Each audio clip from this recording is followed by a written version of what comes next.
স্বাগত খেলা যোগে, আপনাদের সাথে আছি খালিদ জামিল। ওয়ানডেতে ব্যাক টু ব্যাক সিরিজ জেতা বাংলাদেশ দল হঠাৎ করেই চাপে। পেসার শরীফুল অবশ্য আত্মবিশ্বাসী। দ্বিতীয় ম্যাচের আগে প্রেস কনফারেন্সে এসে জানিয়েছেন পরপর 2 ম্যাচ জিতে সিরিজ নিশ্চিত করাও সম্ভব। গুরুত্বপূর্ণ লড়াইয়ের আগে টাইগারদের জন্য স্বস্তির বিষয়, ফিট হয়ে গেছেন মুস্তাফিজ। সোমবার মিরপুরে খেলা শুরু সকাল 11টায়। সাইফুল রূপকের প্রিভিউ রিপোর্ট। নিউজিল্যান্ডকে দেখে নেব, আমি শান্ত, নাজমুল শান্ত, ঝড় তুলেই ফিরব। শরীরী ভাষায় এমন কিছুই যদি বুঝিয়ে থাকেন, সেক্ষেত্রে বলাই যায় সোমবার মিরপুরে রক্ষা নাই কিউইদের। কিন্তু শান্ত নিজেই তো বন্দী, অফ ফর্মে আটকা, পায়ের নিচের মাটি নড়বড়ে, প্রিয় মাঠ আর 22 গজও যেন অচেনা। 14 মাস আর 13 ইনিংস ধরে নেই 50। সিরিজের প্রথম ওডিআইতে নামের পাশে golden duck. One down batter, কখনো পিচের সামনে, কখনো ব্যাটিং গুরুর সঙ্গে আলাপ সেরে ফর্মে ফেরার রাস্তা খুঁজছেন। সোমবারেও ব্যাট হাতে ছন্দের দেখা না পেলে সাইডলাইনে বসার ডাকও পড়তে পারে দলের সহ অধিনায়কের। সিরিজের দ্বিতীয় ম্যাচে শান্তর খেলা নিয়ে শঙ্কা নেই। আফিফকে নিয়ে চারদিকে যত আলোচনা সমালোচনা, গুঞ্জন আছে, ওই জায়গায় অঙ্কন কিংবা সৌম্যকে খেলানোর কথা ভাবছে টিম ম্যানেজমেন্ট। ভাবনায় ফেলছে সাইফ লিটনরাও, কারণ ক্রিজে কঠিন সময় পার করে দারুণ শুরুকে বড় ইনিংসে রূপ দিতে ব্যর্থ হচ্ছে। তবুও ওদের উপরই আস্থা আছে শরীফুলের। ইনশাল্লাহ নেক্সট ম্যাচে ব্যাটসম্যানরা খুব ভালো করবে, আমাদেরকে সাপোর্ট দেবে, আমরাও তাদেরকে সাপোর্ট দেবে, দলগতভাবে আমরা ম্যাচ উইনিং আনবো। ক্রিকেট খেলা এরকম আসেই যে এক ইউনিট ভালো করে আর এক ইউনিট একটু ফেল করে। প্রতিপক্ষের নামী ক্রিকেটাররা আইপিএলে আর পিএসএলে দ্বিতীয় সারির দল এসেই মিরপুরে বাঘেদের চেপে ধরল।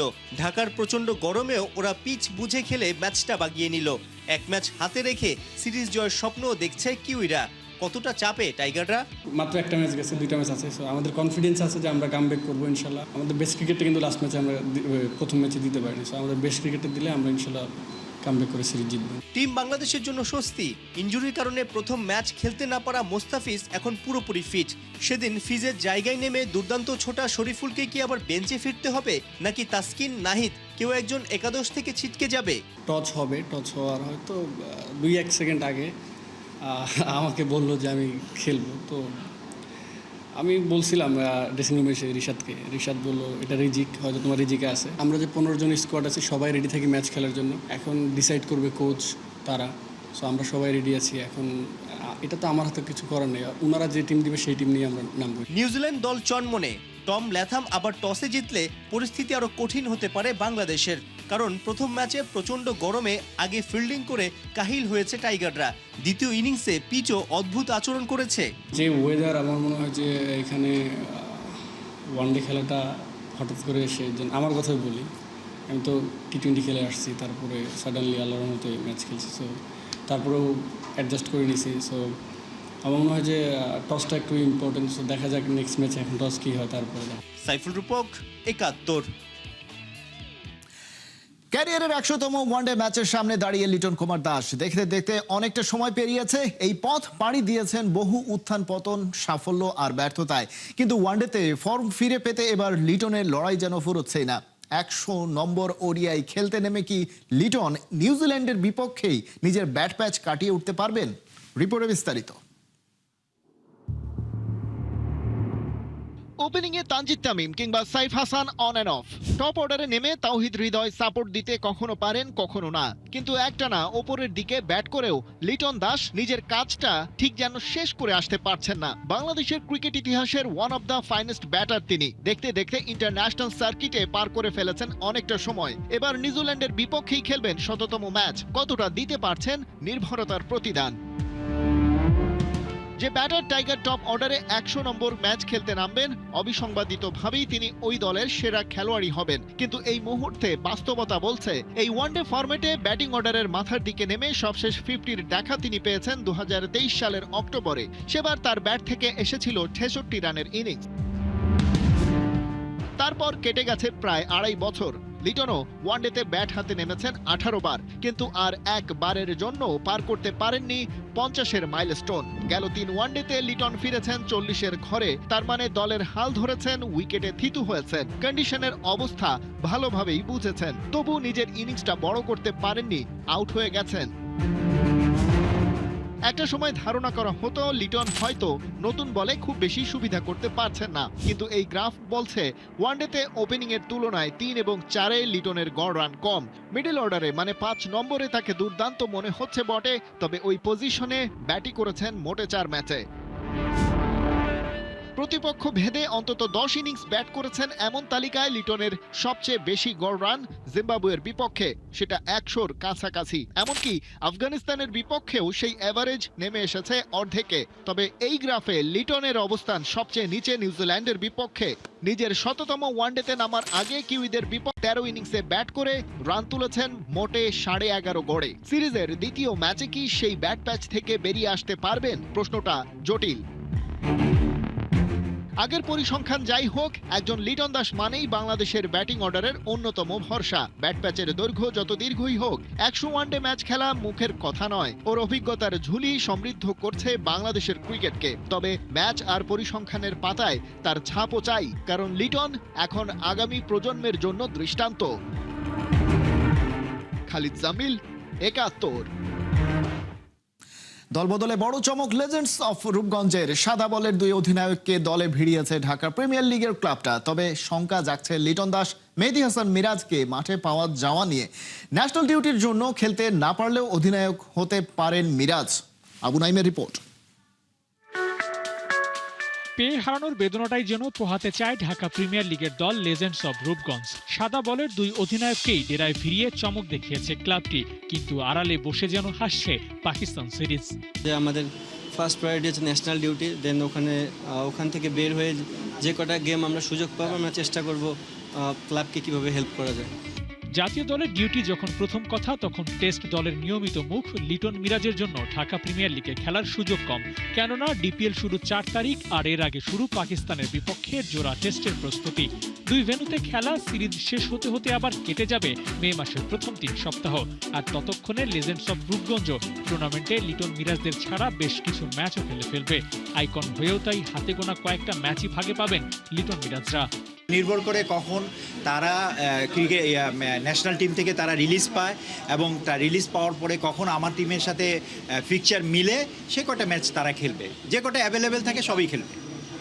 ম্যাচ খেলার সংখ্যাটা হতে পারে কম, তবে দুজনের মধ্যে একজনকে অধিনায়ক করার কথা বললে সে নামটা আসবে কার? মালিক পক্ষ ভারটা ছেড়ে দিলেন দলের 2 বড় তারকার ওপর। দুজনেই ক্যাপ্টেন, ওরা ডিসিশন নেবে কে ক্যাপ্টেন। না এই যে 50 ওভারে ক্যাপ্টেন আছে, ওরা কে ক্যাপ্টেন, আর ওরা না থাকলে আমরা হয়তো বা চিন্তা করছি যে এদের বাইরে যারা অ্যাভেলেবেল আছে, আমাদের ন্যাশনাল টিমের আরও প্লেয়ার আছে, নাসুম আছে, শেখ মেহেদি আছে, তারপরে আমাদের শরীফুল আছে, অনেক অ্যাভেলেবেল যারা থাকবে ওদের মধ্যে থেকে একজন ক্যাপ্টেন হবে ইনশাআল্লাহ। জাতীয় দলে একসাথে খেললেও প্রিমিয়ার লিগে খেলা হয়নি লিটন মিরাজের। রূপগঞ্জের ডেরায় 2 টাইগার স্বপ্নটাও দেখছেন একই। সুযোগ পেলে নিজেদের সেরাটা দিয়ে দলকে করতে চান চ্যাম্পিয়ন। শিরোপা জেতার জন্য ভালো দলও গড়েছে লেজেন্ডস অব রূপগঞ্জ।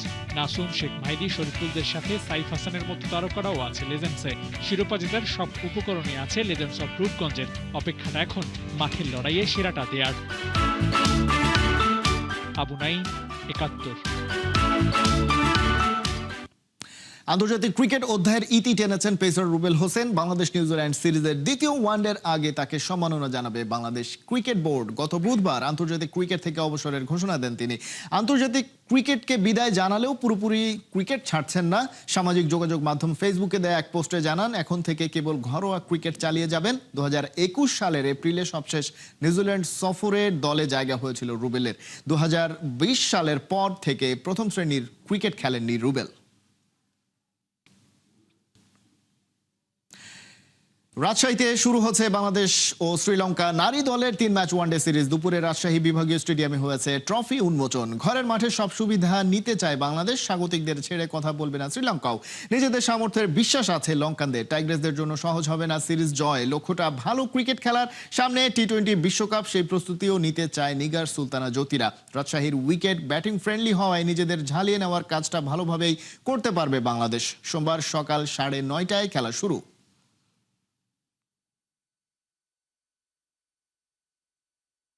টি-20 সিরিজ যেহেতু আছে সেটা সিলেটে হবে, এবং আমি বলবো ওয়ার্ল্ড কাপের আগে এই সিরিজটা আমাদের জন্য খুব ভালো একটা প্রিপারেশন হবে, কারণ এর আগে যতগুলো ওয়ার্ল্ড কাপ খেলেছি এর আগে আমাদের কোনো ওয়ার্ল্ড কাপের আগে আমরা ইন্টারন্যাশনাল সিরিজ ওইভাবে পাইনি, বাট এবার পাচ্ছি। সো এটা আমাদের টিমের জন্য বলবো একটা বড় অপরচুনিটি নিজেদেরকে ওয়ার্ল্ড কাপের আগে হচ্ছে প্রিপেয়ার করা। হামজাদের কোচ হতে এখন পর্যন্ত বাফুফের কাছে প্রায় 300 জন সিভি জমা দিয়েছেন। এর মধ্যে কয়েকজনকে নিয়ে শর্টলিস্টও করে ফেলেছে ফেডারেশন। সম্ভাব্য সেই কোচদের সিভি এসেছে খেলাযোগের হাতে, যাদের প্রোফাইল চোখ কপালে তোলার মতো। হামজাদের কোচ হওয়ার দৌড়ে যারা সবচেয়ে এগিয়ে আছে তাদের সিভিগুলো উল্টে পাল্টে দেখেছেন সহকর্মী শেখ আশিক। বিস্তারিত খেলাযোগের এক্সক্লুসিভ রিপোর্টে।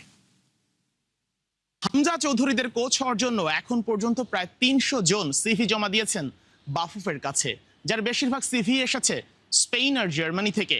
এই প্রায় 300 সিভির একটা শর্ট লিস্টও করেছে বাংলাদেশ ফুটবল ফেডারেশন, আর সেই শর্ট লিস্টেড সিভির একটা অংশ চলে এসেছে খেলাযোগের হাতে। এমন কোচও সিভি জমা দিয়েছেন যিনি একটা দলের দায়িত্ব নেওয়ার সময় সেই দলটার ফিফা র্যাঙ্কিং ছিল 53, আর যখন ঠিক 3 বছর পর তিনি সেই দলের দায়িত্ব ছাড়েন তখন তাদের ফিফা র্যাঙ্কিং 33। বোঝাই যাচ্ছে কেমন সব হাই প্রোফাইল কোচ সিভি জমা দিয়েছেন বাংলাদেশ ফুটবল ফেডারেশনের ইমেইল অ্যাড্রেসে। খেলাযোগের হাতে আসা শর্টলিস্টেড সিভি গুলো দেখলে আপনার মাথা ঘুরে যাবে। হামজা সমিতদের মাস্টার হতে এমন সব হাই প্রোফাইল কোচ সিভি জমা দিয়েছেন, সত্যি অবিশ্বাস্য। আবার শুধু ইউরোপই নয়, সিভি পড়েছে ব্রাজিল, আর্জেন্টিনা থেকেও। আছেন হাঙ্গেরিকে 44 বছর পর ইউরোতে কোয়ালিফাই করানো কোচ। এমন কোচও আছেন যিনি 3 বছর কোচিং করানোর পর 2022 সালে যে দলটার দায়িত্ব ছাড়েন তারা 8 বার বিশ্বকাপে খেলেছে। আছেন রোনালদোর ক্লাব আল নাসরের সাবেক অ্যাসিস্ট্যান্ট কোচ। বরুশিয়া মনশেন গ্লাডবাকের ডাগ আউটে দাঁড়িয়েছেন এমন কোচের সিভিও দেখাতে চলেছে খেলাযোগ। একটা সিভি নিয়ে কথা না বললেই নয়। আন্তোনিও কনসেইসাও খেলেছেন পর্তুগাল ন্যাশনাল টিমে, 100-র উপর ম্যাচ খেলেছেন এফসি ব্রাগার হয়েও, ছিলেন ওই ক্লাবের কোচের দায়িত্ব। তবে ন্যাশনাল টিমের কোচ হিসেবে তার সাম্প্রতিক সাফল্য দুর্দান্ত। 8 বার বিশ্বকাপ খেলা ক্যামেরুনের কোচের দায়িত্ব তিনি নিয়েছিলেন 2019 সালে, তখন দলটার ফিফা র্যাঙ্কিং ছিল 53। আর 2022-এ কনসেইসাও যখন দায়িত্ব ছাড়েন ক্যামেরুন তখন 33 নম্বরে। তার আন্ডারে ওই বছরই আফগানে ব্রোঞ্জ মেডেল জেতে ক্যামেরুন। এমন একজন কোচের অপেক্ষাতেই তো ছিল বাংলার ফুটবল ভক্তরা। বরুশিয়া ডর্টমুন্ডের সাবেক ডিফেন্ডার, যার কোচিং ক্যারিয়ারের বড় একটা অংশ জুড়ে আছে হাঙ্গেরি। এবার সেই ব্রেন্ট স্টর্কের সিভি দেখাতে চলেছে খেলাযোগ। 63 বছর বয়সী কোচ বায়োডাটা পাঠিয়েছেন বাফুফের কাছে। এই কোচের কল্যাণে 2016-তে 44 বছর পর হাঙ্গেরি ইউরোতে কোয়ালিফাই করে খেলে রাউন্ড অফ 16-এও। হাঙ্গেরির যুব দলকে বিশ্বকাপের শেষ 16-তে নেয়ার কীর্তিও আছে তার। রোমানিয়া ও বেলজিয়ান লিগেও সাফল্য আছে এই কোচের। চ্যাম্পিয়ন্স লিগে খেলা জিয়েনকেরও হেড কোচ ছিলেন তিনি। ছিলেন 3 জার্মান ক্লাব স্টুটগার্ট, উলসবার্গ আর বরুশিয়া ডর্টমুন্ডের অ্যাসিস্ট্যান্ট কোচও। বাংলাদেশ ন্যাশনাল টিমের অনেক ফুটবলার থেকে শুরু করে ভক্ত সাধারণ অনেকের মনেই একটা ভয় আছে, হাভিয়ার কাবরেরাকে আবার নতুন করে নিয়োগ দিয়ে বসবে না তো বাফুফে? এই ভয়টা থাকার পেছনেও কারণ আছে। তবে তাদের জন্যই বলতে চাই, বাংলাদেশ ফুটবল ফেডারেশন কোচদের সিভির যে শর্ট লিস্টটা করেছে সেই শর্ট লিস্টে কাবরেরার নাম নাই। অর্থাৎ বোঝাই যাচ্ছে হাভিয়ার কাবরেরাকে নতুন করে দেখার আর কোনো সুযোগ নাই বাংলাদেশ জাতীয় ফুটবল দলের কোচ হিসেবে। এমন সব কোচরা সিভি দিয়েছেন 200 জনের শর্ট লিস্ট করলেও হয়তো কাবরেরার জায়গা হতো না। খেলাযোগের হাতে আসা আরো একটা সিভি দেখা যাক। এই যেমন সাবা লাসলো, ইউএফা প্রো লাইসেন্সধারী এই কোচ ইউরোপের দল লিথুয়ানিয়ার দায়িত্ব সামলেছেন। ছিলেন উগান্ডারও হেড কোচ, সাথে ছিলেন হাঙ্গেরির অ্যাসিস্ট্যান্ট কোচ। ক্লাব কোচ হিসেবে ইউরোপা লিগের অভিজ্ঞতা আছে বরুশিয়া মনশেন গ্লাডবাকের কোচিং করানোর এক্সপেরিয়েন্সও। দেশের ফুটবল ভক্তদের দীর্ঘদিনের আক্ষেপ হয়তো ঘুচতে চলেছে এবার। সব ঠিক থাকলে বাংলাদেশ পেতে চলেছে তার ইতিহাসের সবচেয়ে সেরা কোচ। তবে প্রসেসিং যতই আগাচ্ছে একটা জটিলতাও বাড়ছে। এখানে সবচেয়ে অনিশ্চয়তা বাজেট। কারণ যতই হাই প্রোফাইল কোচের সিভি পড়ুক, যদি বাজেটে কুলানো সম্ভব না হয় তখন ইচ্ছা থাকা সত্ত্বেও বাফুফে তাকে নিয়োগ দিতে পারবে না। তবে আশার খবর এই যে এখন পর্যন্ত সবকিছুই ঠিকঠাক আছে, বাকিটা সময়ের উপরই তোলা থাক। শেখ আশিক, 71, ঢাকা। একাই সব সিদ্ধান্ত নেন বাফুফে নারী উইং কমিটির চেয়ারম্যান মাহফুজা আক্তার কিরণ। এক্সিকিউটিভ কমিটির কাউকে গোনাই ধরছেন না। সালাউদ্দিন আমল থেকে কমিটি চালিয়ে আসা এই প্রধান। এমন বিস্ফোরক অভিযোগে উঠে এসেছে বাফুফের আলোচনা সভায়। রবিবার প্রায় 19 এজেন্ডা নিয়ে আলোচনা করার কথা থাকলেও তা সম্ভব হয়নি সময় স্বল্পতায়। আলোচনাই হয়নি জাতীয় দলের হেড কোচ নিয়োগ ইস্যু নিয়ে। হাসান সজীবের রিপোর্ট। বাফুফের কার্যনির্বাহী কমিটির ষষ্ঠ সভায় ছিল 19টা এজেন্ডা, কিন্তু রবিবার প্রায় 4 ঘন্টা ধরে আলোচনা করলেও জাতীয় দলের হেড কোচ ইস্যুতে আলাপ করার সুযোগই মেলেনি বাফুফের। আমাদের আজকে ন্যাশনাল টিম ম্যানেজমেন্ট কমিটির কোনো রকমের কোনো কিছু ছিল না, যার পরিপ্রেক্ষিতে আজকে ব্যাপারে কোনো সিদ্ধান্ত হয় নাই, কোনো আলাপ আলোচনা হয় নাই। হেড কোচ নিয়ে যে আলোচনা সেটা আজকে এজেন্ডা আলোচিত হয়নি, সেটা আমাদের পরবর্তীতে আলোচনা হবে মিটিংয়ে, যেহেতু আমাদের এখনো কোচদের সিভি জমা সময় আছে। হেড কোচ ইস্যুতে এদিন আলোচনা না হলেও বাফুফের এক্সিকিউটিভ কমিটির মিটিংয়ে ঝড় উঠেছে নারী উইং নিয়ে। অভিযোগ, সকল সিদ্ধান্ত একাই নেন মাহফুজা আক্তার কিরণ। ফেডারেশনের কারো সঙ্গে কোনো আলোচনার প্রয়োজনই মনে করেন না তিনি। তাতে ক্ষুব্ধ কার্যনির্বাহী কমিটির সদস্যরা। এতে ভেঙে যাবার শঙ্কা দেখা দিয়েছে নারী উইং কমিটির। তবে কেবল নারী উইং কমিটি নয়, জাকির হোসেন চৌধুরীর প্রকিউরমেন্ট কমিটির কাজ নিয়েও সন্তুষ্ট নয় ফেডারেশন। এই কমিটিও ভাঙনের পথে। আরেকটা বড় সমস্যার নাম গ্রাউন্ডস কমিটি, যা এখনো গঠিতই হয়নি। ফলে মাঠের নানা সমস্যায় সমালোচনার মুখে পড়তে হচ্ছে ফেডারেশনকে। এসবের সলিউশন খুঁজছেন তাবিদ আওয়াল। এর বাইরে আলোচনা থেকে এসেছে বেশ কিছু সিদ্ধান্ত, যেমন আগামী বছর থেকে হবে 5টি লিগ, তৈরি হয়েছে বাৎসরিক ক্যালেন্ডারও। সেই সঙ্গে 22 মে নির্ধারিত হয়েছে বাফুফের এজিএম এর দিনক্ষণ। কিন্তু নানা জটিলতায় এবছরও হচ্ছে না স্বাধীনতা কাপ। আমরা যখন ক্যালেন্ডার তৈরি করি তখন কিন্তু জাতীয় নির্বাচনের ঘোষণা আসেনি, আমরা কিন্তু সেভাবে ক্যালেন্ডার তৈরি করেছিলাম। তারপরে জাতীয় নির্বাচন চলে আসলো, নির্বাচনের কারণে আমাদেরকে খেলাধুলো পিছাতে হয়েছে। তো এই সমস্ত আশা করছি, যেহেতু এখন একটা স্থিতিশীল সরকার আসছে, নির্বাচিত সরকার আসছে, আমরা আমাদের ক্যালেন্ডারে যে সমস্ত টুর্নামেন্টগুলো রেখেছি সেগুলো আমরা যথাসময়ে করতে পারবো। বুধবার ফের আলোচনায় বসবে এক্সিকিউটিভ কমিটি। সে সভায় বাকি বিষয়ে সিদ্ধান্তের আশ্বাস। হাসান সজীব, 71। এই ছিল এখনকার খেলা যোগে। সরাসরি সংবাদ অনুষ্ঠান দেখতে চোখ রাখুন 71-এর ফেসবুক পেজে এবং সাবস্ক্রাইব করুন 71-এর ইউটিউব চ্যানেল। 71-এর সাথেই থাকুন।